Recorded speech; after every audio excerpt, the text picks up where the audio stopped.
J'aimerais commencer ce message en te posant une question, en faisant un petit test. Sur une échelle de 1 à 10, à combien tu mets ta patience? Quelle note tu donnes à ta patience? Tu peux échanger avec ton voisin, voir un petit peu, vous comparer, voir quelle patience, vous aussi, chez vous, quelle note vous donnez à votre patience sur une échelle de 1 à 10. Et tu peux échanger à la maison, voir un petit peu qui est le plus patient à la maison. Il y en a qui sont à 2, c'est bien, ils sont honnêtes avec eux-mêmes. S'il y en a qui sont à 9, je pense qu'ils n'ont pas encore des enfants en bas âge. Vous verrez après. Normalement, ça va baisser un petit peu. Ok. Pourquoi je te dis ça? Parce que ce matin, j'aimerais commencer ce message en te parlant d'un personnage qui est patient, qui peut se montrer très patient parfois. Malheureusement, c'est le diable. Vous savez, parfois, on a tendance à imaginer le diable comme un enfant capricieux qui est là, qui fait lui, j'attaque lui. Mais parfois, le diable sait prendre son temps, sait se montrer patient, sait faire des stratégies pour attendre le moment propice, pour attaquer dans un moment de faiblesse dans nos vies. Il rôde comme un lion rugissant, dit la parole de Dieu. Et il cherche, et il attend le moment propice pour attaquer. Regardez, quand Jésus a été emmené dans le désert pour y être tenté, le diable n'est pas venu la première semaine. Il n'est pas venu la deuxième semaine. Il a attendu la fin des 40 jours. Quand la Bible déclare Jésus eut faim. Quand le diable a aperçu ce qu'il pensait être un moment de faiblesse de Jésus, c'est là qu'il est venu pour le tenter. Mais Jésus a résisté. Amen. Et parfois, le diable va attendre des moments propices dans ta vie. Et justement, j'aimerais te parler de ces moments propices pour être attaqué. Parce que parfois, le meilleur moment pour t'attaquer, c'est juste après une victoire. Juste après un temps, par exemple, de jeûne et prière, comme Jésus. À la fin de son jeûne et prière, peut-être que tu as passé un temps de jeûne et prière pendant toute une semaine, tu as résisté, tu as tenu, tu n'as pas mangé, tu as passé beaucoup plus de temps à lire la Bible, à passer du temps dans la présence de Dieu, et tu sors de cette semaine de jeûne et prière, tu es content parce que tu as résisté, mais là, tu peux enfin relâcher la pression, et tu relâches un peu trop la pression, et au contraire, tu repars dans une situation encore pire. Ou alors c'est ce week-end où tu as reçu ta délivrance, un week-end de feu à l'église, où tu as ressenti la présence de Dieu, tu as reçu ta délivrance, tu as vécu ton miracle, et le lundi, bam! Le lundi, une mauvaise nouvelle. Le lundi, tu es fatigué, et là, mauvaise nouvelle. Et là, une rechute, et là, une défaite, et quelque chose vient, et ça t'accable. Vous savez, il y a un personnage dans la Bible qui a vécu exactement ça. C'est le prophète Élie. Le prophète Élie a vécu des choses extraordinaires avec Dieu. Et à un moment donné, le prophète Élie va se retrouver seul face à 850 prophètes. Il va y avoir une confrontation incroyable. Et le prophète Élie va gagner la confrontation. Dieu va envoyer le feu du ciel pour agréer Élie. Et tout le peuple va rejoindre Élie. Et les 850 prophètes vont être totalement détruits. Mais juste après cette grande victoire, il va y avoir un messager qui va venir auprès de Élie et qui va lui apporter un message de la part de la reine méchante Jézabel. Et ce message est une menace envers Élie. Elle promet de le tuer. Elle le menace. Et là, à ce moment, Élie, malgré le fait qu'il a vécu une victoire incroyable, une victoire impressionnante, il y avait sûrement beaucoup de tension sur le mont Carmel au moment de cette victoire, mais là, il n'arrive pas à gérer la pression et il va partir en fuite. Il va échouer devant cette menace de Jézabel. Et il va se retrouver en fuite. Je ne sais pas si ça t'est déjà arrivé de vivre des moments de tension et tu gagnes des victoires. Tu es avec tout le monde et tu gagnes une victoire, mais après tu ne sais pas gérer la pression dans la foulée et tu tombes. Et Élie, il va fuir dans le désert. Et là, lui qui était entouré par le peuple, il va se retrouver tout seul. Même son serviteur n'est plus avec lui et il se retrouve tout seul. Et vous savez, parfois, c'est des temps comme ça qu'on vit. On est tous ensemble et on se motive mutuellement. Tu dis à ton voisin une parole encourageante, etc. Et on est là, on prie les uns pour les autres. Mais quand tu rentres chez toi et que tu es seul, quand tu te retrouves seul face à cette addiction, seul face à ce problème, seul face à cette situation à gérer, Peut-être que je parle ce matin à des jeunes. On est dans l'été et il y a les camps. Vous savez, c'est merveilleux, les camps, les colonies, etc. On vit des choses incroyables. Pendant une semaine, il y a des camps chrétiens dans toute la France. Les jeunes se réunissent, ils ont des temps spirituels ensemble, des temps de prière ensemble et ils reçoivent plein de bénédictions de la part de Dieu. Mais ensuite, ils rentrent seuls chez eux. Et quand ils rentrent chez eux, parfois certains rentrent dans des contextes familiaux très compliqués. Dans des familles détruites, dans des problèmes scolaires, dans le harcèlement scolaire, etc., etc. Et on se retrouve parfois seul. Alors Élie va se mettre en fuite, il va fuir dans le désert et à un moment donné, à cause de la fatigue, la Bible nous dit qu'il s'est arrêté sous un genêt. Il s'est arrêté sous un genêt.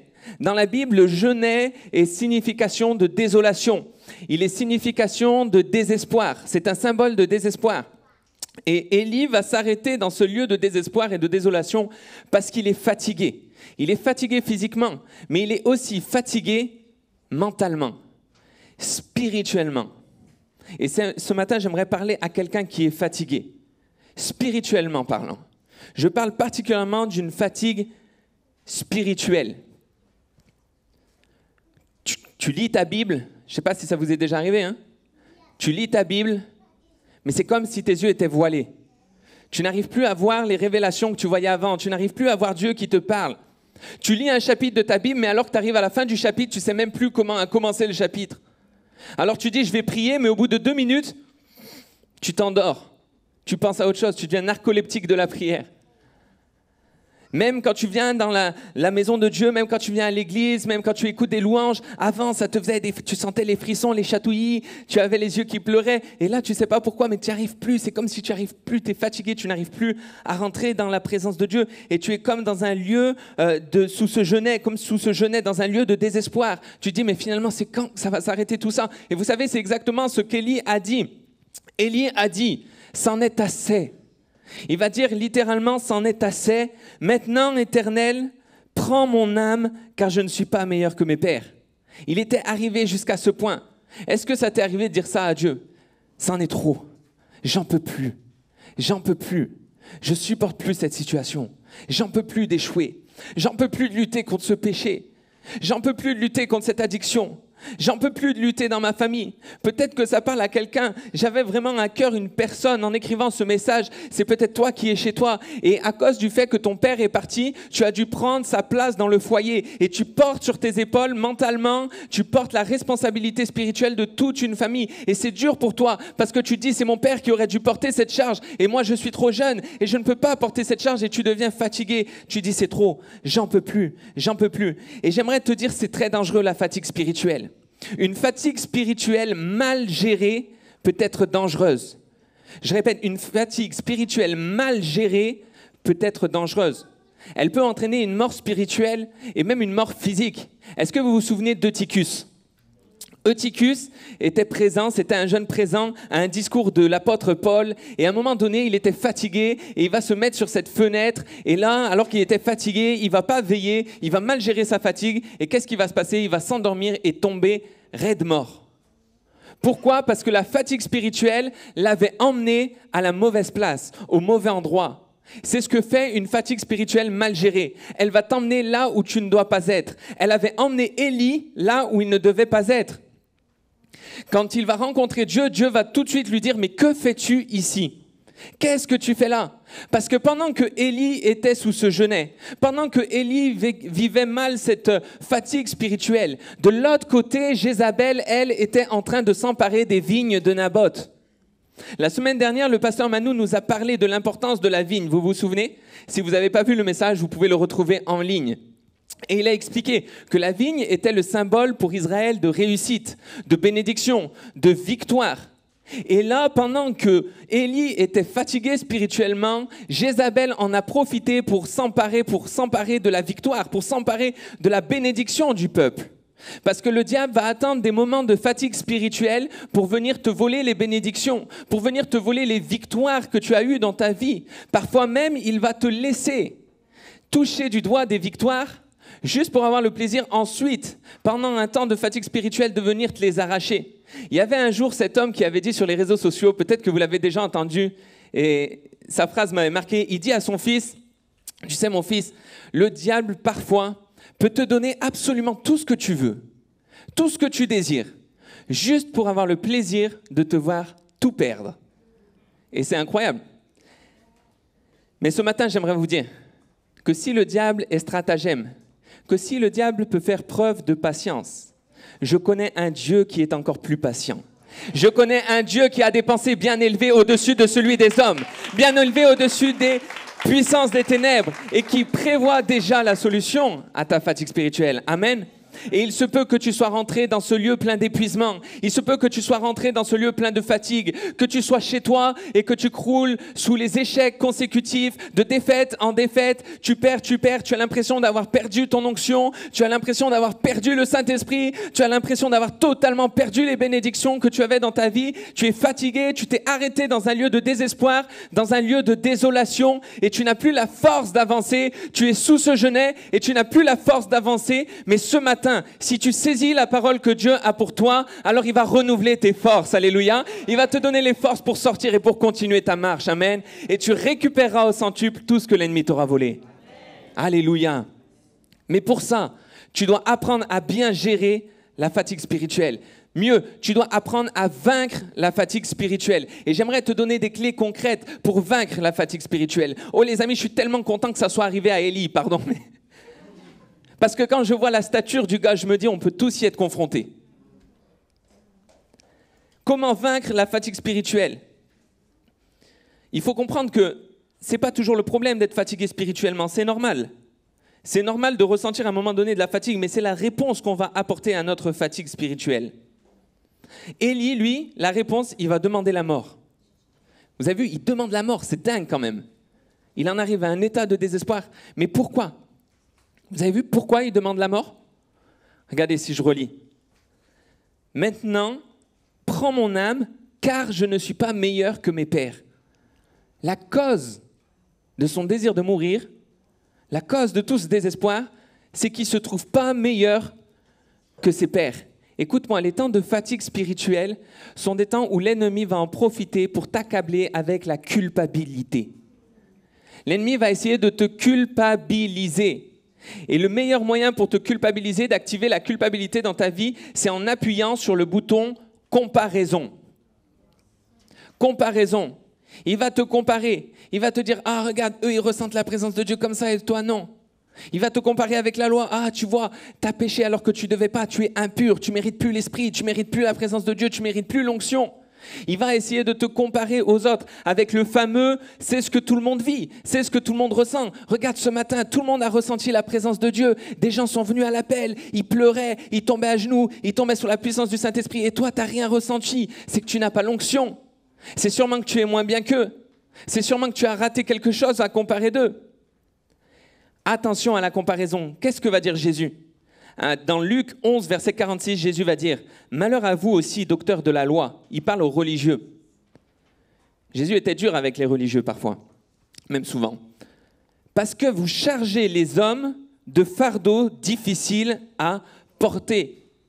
Les religieux de l'époque mettaient des fardeaux durs sur les hommes à cause du fait qu'ils n'arrêtaient pas de dire « fais comme ceci, fais comme cela, vous devez être ça, si vous ne vous habillez pas de telle manière, vous êtes des pécheurs, des impurs, des indignes, etc. etc. » Et ils faisaient comme ça peser des fardeaux lourds sur les hommes, ils faisaient peser de la honte sur les hommes, ils faisaient peser de la culpabilité sur les hommes. Mais Jésus, lui, quand il est venu, dans Matthieu 11, verset 28, il nous dit « Venez à moi, vous tous qui êtes fatigués et chargés, et je vous donnerai du repos. » Car mon joug est doux et mon fardeau est léger. Écoute-moi, les hommes vont faire peser sur toi des fardeaux lourds, la honte, la culpabilité. Mais Jésus, lui, a pour toi un fardeau léger ce matin. Ce fardeau léger, c'est sa grâce. C'est sa grâce. Et c'est la première clé pour vaincre la fatigue spirituelle. Quand la culpabilité vient, oppose à la culpabilité la grâce de Dieu. Oppose à la culpabilité la grâce de Dieu. Quand Paul va être, vous savez, frappé par cette écharde dans la chair, un ange de Satan qui venait pour le souffleter, pour l'empêcher de s'enorgueillir. Il aurait pu ressentir de la honte. « Ah, je ne vais peut-être pas le dire aux autres, etc. » Non, il l'a partagé même dans son épître. Il aurait pu ressentir peut-être de la culpabilité. Ah ouais, mais je suis nul, j'arrive pas à me débarrasser de cette écharde, j'arrive pas à me débarrasser de ça, je suis trop faible, je suis trop nul.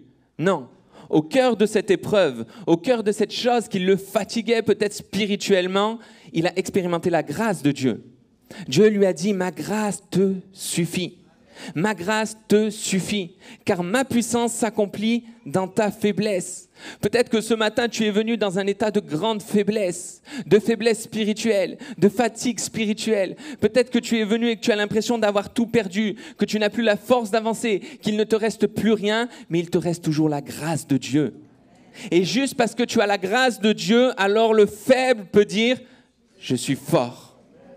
Je suis fort par la grâce de Dieu. Quand Élie était sous le genêt et qu'il se comparait, en réalité, Dieu voulait se révéler à lui d'une autre manière. Plus tard, on va le retrouver à la montagne de Dieu, dans une grotte. On va dire aujourd'hui, Dunamis, on l'imagine comme la montagne de Dieu. Amen. Dis à ton voisin, bienvenue à la montagne de Dieu. Vous, chez vous, bienvenue à la montagne de Dieu. Même si vous êtes à distance, on est connectés ensemble. Bienvenue à la montagne de Dieu. Et là, à la montagne de Dieu, qu'est-ce qui va se passer ?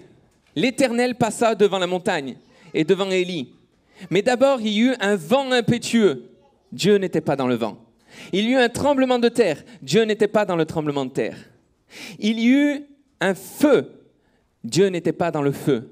Oui, mais alors là, Élie, peut-être qu'il s'est dit, mais attends, moi je comprends pas. À mes ancêtres, justement, tu t'es révélé sous une forme, à un moment donné, d'un vent impétueux. Tu y étais bien dans le vent impétueux qui a repoussé la mer Rouge. Je comprends pas, peut-être plusieurs fois, tu t'es manifesté au cœur d'un tremblement de terre. Et même, Seigneur, je comprends pas, à mes ancêtres, tu t'es révélé à travers une colonne de feu.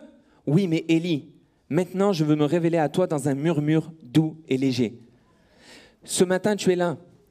Et peut-être qu'en sortant de ce lieu, certains vont te dire « Oh, ce matin, pendant la louange, j'ai ressenti comme le Saint-Esprit qui soufflait au milieu de nous. Il y avait un vent puissant. » Oh, il y en a peut-être qui vont venir et te dire « Oh, dans le moment d'adoration, je sentais comme mon corps trembler avec la présence du Saint-Esprit. Je voyais comme les murs trembler. » Peut-être que quelqu'un te dira « Moi, je ressentais le feu parce qu'il fait chaud, mais encore ça va, on est bien au premier.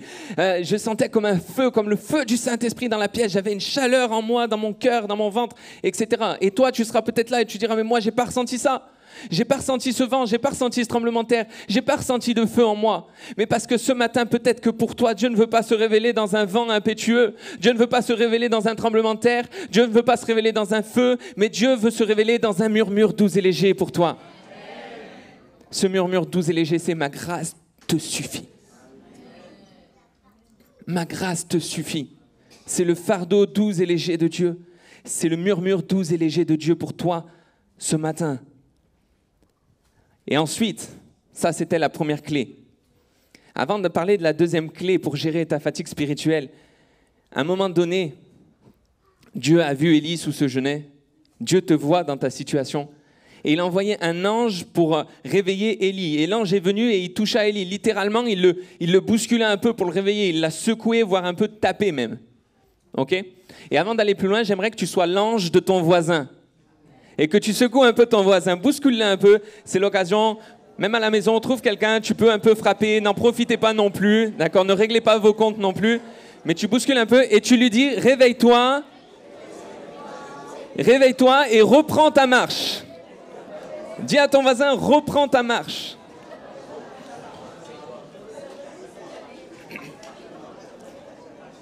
Alléluia.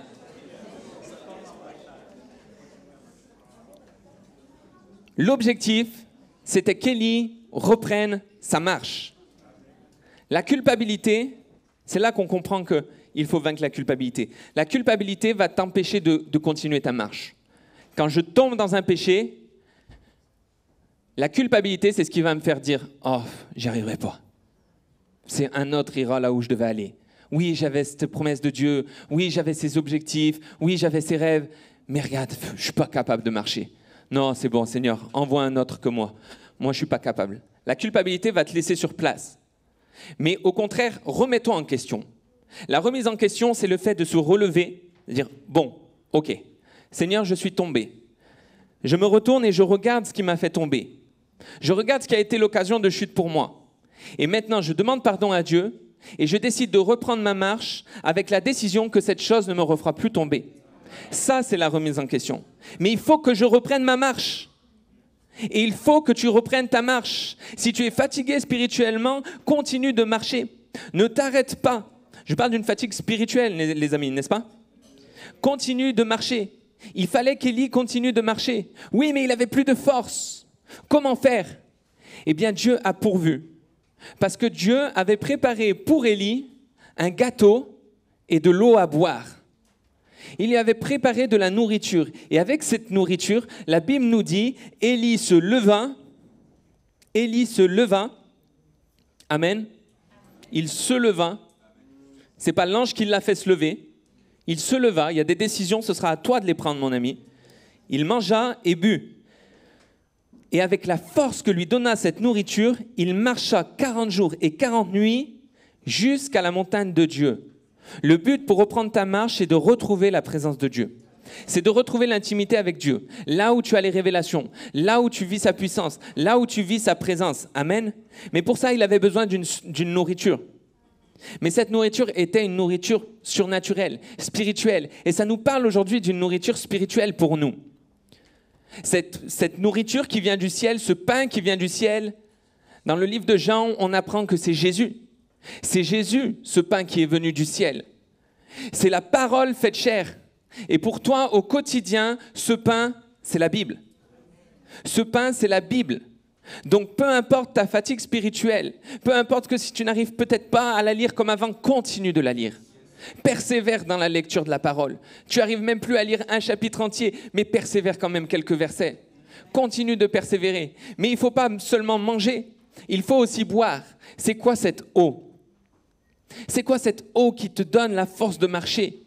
Cette eau qui te désaltère, celle dont Jésus dit « Celui qui en boit, des eaux vives jailliront de lui jusque dans la vie éternelle ». Cette eau, c'est l'eau du Saint-Esprit.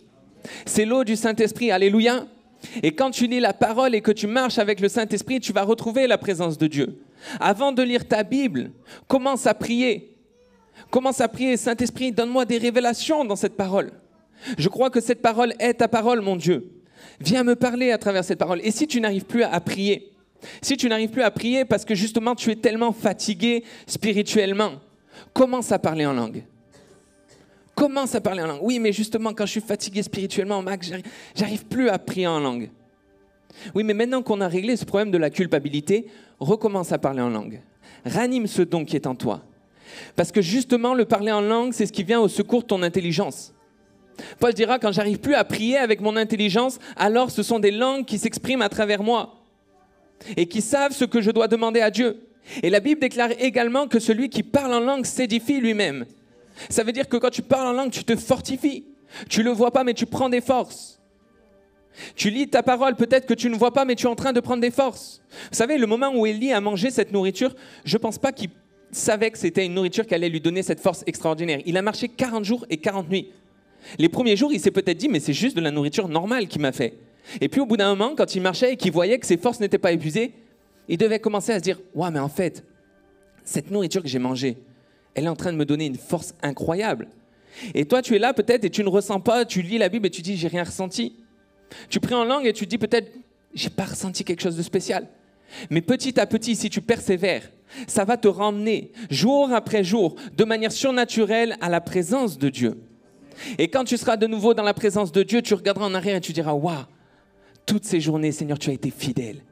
Tu as été fidèle. Je ne le voyais pas, mais tu me donnais mon pain quotidien. Alléluia.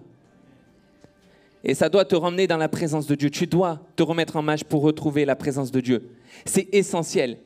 Parce que dans la présence de Dieu va se trouver la dernière clé pour sortir définitivement de ta fatigue spirituelle, pour la vaincre définitivement. Élie devait aller dans cette caverne, dans cette grotte, à la montagne de Dieu, pour que Dieu lui donne un élément essentiel. Cet élément essentiel que Dieu devait lui donner, c'était une nouvelle direction. C'est notre thématique de l'Église, ça tombe bien. Élie avait besoin d'une nouvelle direction. Après son échec contre Jézabel, il pensait que c'était fini. Il pensait que c'était perdu. Il n'avait plus de but. Il se disait, moi, mon but de base, c'était ramener le peuple de Dieu à Dieu. C'était de chasser tous les faux prophètes et de ramener la vérité dans le peuple d'Israël. Mais au final, regarde, c'est Jézabel qui a gagné. Donc quel est mon but maintenant? Quel est mon but sur terre? Et là, Dieu va le prendre et il va l'emmener dans cette caverne. Élie se sentait fini. Il pensait que c'était un échec parce qu'il restait que lui et il avait échoué. À un moment donné, il va dire à Dieu, je suis resté moi seul. Ça veut dire qu'il pensait être le dernier à défendre Dieu. Et vu qu'il avait fui, il s'est dit, c'est fini, c'est perdu. Mais Dieu commence à lui rappeler, écoute, tu n'es pas tout seul. Il y a aussi 7000 hommes qui n'ont pas plié le genou devant toutes les idoles. Tu n'es pas tout seul. Mon ami, si le diable veut te faire croire que tu es seul, j'aimerais te dire de la part de Dieu ce matin, tu n'es pas seul. Et ensuite, Dieu va lui donner une nouvelle direction. Cette nouvelle direction, ce n'était pas un lieu. Ce n'était pas un service. Ce n'était pas quelque chose à faire. Cette nouvelle direction, c'était des personnes. Il devait aller voir des personnes pour les oindre. Il devait aller oindre des rois et il devait aller oindre Élisée comme prophète à sa place, un successeur. Laisse-moi te dire, parfois, on est dans des temps de fatigue spirituelle et on ne ressent plus la présence de Dieu, alors qu'en fait, dans ces temps-là, Dieu veut te donner une nouvelle direction. Et souvent, cette nouvelle direction, ça ne sera pas un lieu, ça ne sera pas un service à faire, mais ça sera des personnes à bénir. Là, je parle peut-être à une personne qui vient des fois et avant, tu venais à tous les appels et quand tu étais là, on priait avec toi, on priait pour toi et tu avais des souffrances dans le cœur. Et chaque fois qu'on priait pour toi, tu pleurais, tu ressentais la présence de Dieu qui venait te réconforter et même peut-être tu sentais les souffrances s'en aller. Et tu as expérimenté ce verset qui parle de « L'Esprit du Seigneur est sur moi, il m'a oint pour guérir les cœurs brisés ». Et tu avais besoin que le Saint-Esprit guérisse son cœur brisé. Et aujourd'hui, tu ne ressens plus toutes ces choses et tu dis « Mais c'est quoi ? Finalement, qu'est-ce qui se passe ?» Mais parce que Dieu veut te dire maintenant, c'est à toi d'aller guérir les cœurs brisés. Maintenant que tu es guéri, c'est toi que je oins pour aller apporter la délivrance, pour aller apporter la guérison, pour aller apporter la bénédiction. Alors tu dois te remettre en marche. Il y a des personnes autour de toi, dans ta famille. Je me souviens d'un temps avec mon épouse Rachel, où on a connu une fatigue spirituelle immense. Quand on a eu des enfants. Quand on a eu des enfants, c'était compliqué. Il y avait la fatigue physique, mais à ça venait se joindre la fatigue spirituelle. Et à un moment donné, c'était délicat parce qu'on culpabilisait, parce qu'on n'arrivait plus à s'impliquer à l'église comme avant. Particulièrement, mon épouse, elle n'arrivait plus à s'impliquer dans les services avec la qualité avec laquelle elle s'impliquait avant. Et elle commençait à culpabiliser et on était fatigués. On ne ressentait plus de révélation de la part de Dieu. Pourtant, même les naissances de nos enfants étaient des miracles. Mais là, on se sentait comme oubliés, comme tout seul dans cette galère. Mais là, à un moment donné, Dieu lui a montré, écoute, regarde, une nouvelle direction. Moi, je t'envoie vers tes enfants. À l'église, il y aura des gens qui prendront soin, qui te remplaceront dans les services que tu faisais. Mais moi, je veux maintenant que tu bénisses tes enfants. Je veux que tu élèves tes enfants. Je veux que tu sois là avant tout pour tes enfants. Et quand on a compris cette nouvelle direction, alors on a déculpabilisé. On a dit, bien sûr, Seigneur, tu nous envoies vers une nouvelle direction, vers de nouvelles personnes à bénir. Et ma conclusion ce matin, c'est simplement de te dire que si tu es pour le moment dans ce temps de fatigue spirituelle, si Jézabel a volé quelque chose dans ta vie, si le diable a volé quelque chose dans ta vie, ton foyer, ton mariage, tes enfants, tes projets, tes rêves, ton travail, continue d'espérer en Dieu. Continue d'espérer en Dieu. On va se mettre debout un instant et j'aimerais lire ce verset avec vous. Ésaïe 40, verset 29, nous parle de Dieu. Il donne de la force à celui qui est fatigué. Il augmente la vigueur de celui qui tombe en défaillance. Les adolescents se fatiguent et se lassent et les jeunes gens chancellent. Mais ceux qui se confient en l'Éternel renouvellent leur force. Ils prennent le vol comme les aigles. Ils courent et ne se lassent point. Ils marchent et ne se fatiguent point. Ceux qui sont en l'Éternel, ceux qui se confient en l'Éternel, renouvellent leur force. Ils prennent leur vol comme l'aigle. Vous savez, j'aime énormément cette image de l'aigle. C'est mon animal préféré. Mais j'aime énormément cette image de l'aigle. Vous savez, l'aigle dans le ciel, c'est le prédateur numéro 1. Et personne ne s'en prend à l'aigle dans le ciel. Personne ose attaquer l'aigle dans le ciel, à part le corbeau. Parfois, le corbeau a l'audace de venir s'attaquer à l'aigle. Il se pose littéralement sur le dos de l'aigle et il commence à essayer de le manger par le crâne. Et quand ça arrive, tu sais ce qui se passe? L'aigle, il ne va même pas se débattre avec le corbeau. Il ne va même pas perdre du temps, il ne va même pas s'épuiser à essayer de combattre le corbeau. Parce que l'aigle, il faut savoir qu'il a la meilleure capacité d'oxygène. Ça veut dire que c'est lui qui peut monter le plus haut dans le ciel. Alors quand il est attaqué par un corbeau, il va simplement commencer à monter en altitude. Malgré le corbeau qui est sur ses épaules, malgré la lourdeur du corbeau, malgré l'effort que ça lui demande, malgré qu'il est sans arrêt attaqué sur sa tête, dans sa tête, il continue de monter, de monter, de monter. Et à un moment donné, l'air devient irrespirable pour le corbeau. Et il est obligé de le lâcher et de partir loin. Et les amis, j'aimerais vous dire que c'est la même chose dans nos vies. Pour ceux qui se confient en l'Éternel, ils sont comme l'aigle. Parfois, l'ennemi va avoir l'audace de venir t'attaquer. Il va venir sur ton dos, te fatiguer. Il va vouloir mettre dans ta tête des pensées, la culpabilité, la honte, le désespoir. Et parfois, on se fatigue encore plus à essayer de lutter contre lui, de se débattre et de se débattre. Mais ce matin, j'ai envie de t'inviter à t'élever, à continuer de monter plus haut dans la présence de Dieu, à continuer d'aller plus loin dans la présence de Dieu, à continuer d'aller plus loin dans ta vie de prière, à continuer d'aller plus loin dans la lecture de la parole de Dieu, à continuer de marcher en direction de la présence de Dieu, parce qu'à un moment donné, la présence de Dieu sera tellement omniprésente autour de toi que l'ennemi ne pourra plus respirer, il ne pourra plus rester dans ta vie, il ne pourra plus rester dans ta famille et il sera obligé de fuir loin de toi. Continue ta marche, reprends ta marche. Confie-toi en l'Éternel.